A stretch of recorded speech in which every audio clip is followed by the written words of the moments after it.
guys, another episode of the Bible.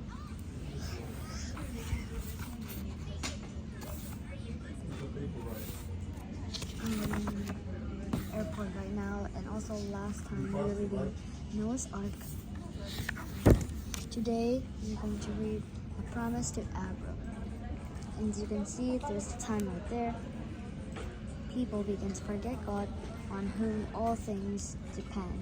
They made false gods, they adored them and prayed to them.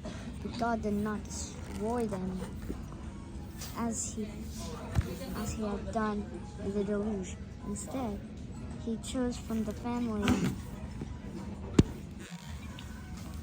of Shem, a man known for his faith. His name was Abram. In spite of the evils about him, he had kept himself faithful to the service of God. One day God said to him, "Abram, leave your country and go to the land of Canaan." Abram obeyed God and began his long journey to Canaan with his wife Sarah, his nephew Lot, and his helpers and flocks. God picked Canaan as a hope for Abram because these valleys were the great centers where men lived. God rewarded Abram by making this promise: "I'll give you and your children the land of Canaan. You shall be the father of a great people. Through you all nations shall be blessed." Because of this promise, the land of Canaan was called the Promised Land.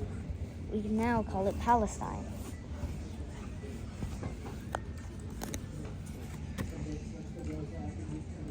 God was very good to Abram at Canaan. He gave him great riches. His flocks grew very large. Still, Abram had no children. Abram prayed to God, "Shall I die without children? Shall I have to give all my riches to the son of one of my servants?" God heard Abram's prayer. One hot day, 3 strangers came to Abram's tent. He welcomed them and gave them food. One of the strangers told Abram that in a year he would return, and by that time Sarah would have a son.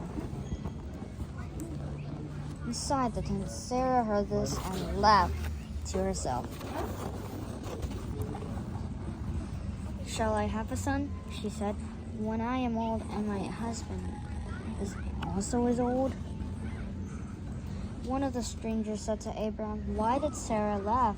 Is anything too hard for the Lord?" At these words, Abram knew that God himself had come to him with 2 angels. Abram trusted God and waited for a son.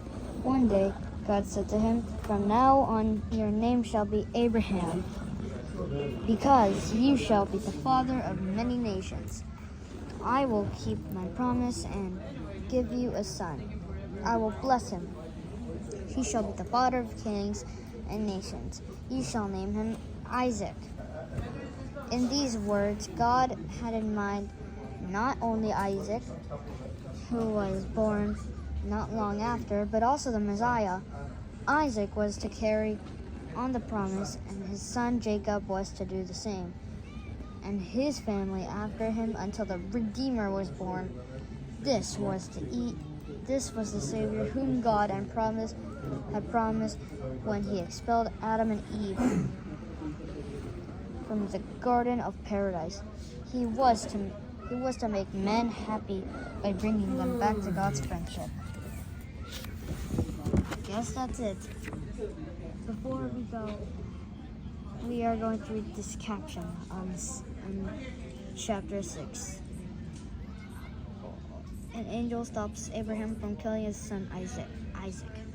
Alright guys, that is it for today's Bible chapter. If you guys liked it, smash the like button.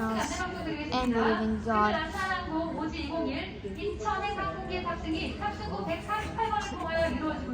Please. And I'll see you next time. Bye everyone.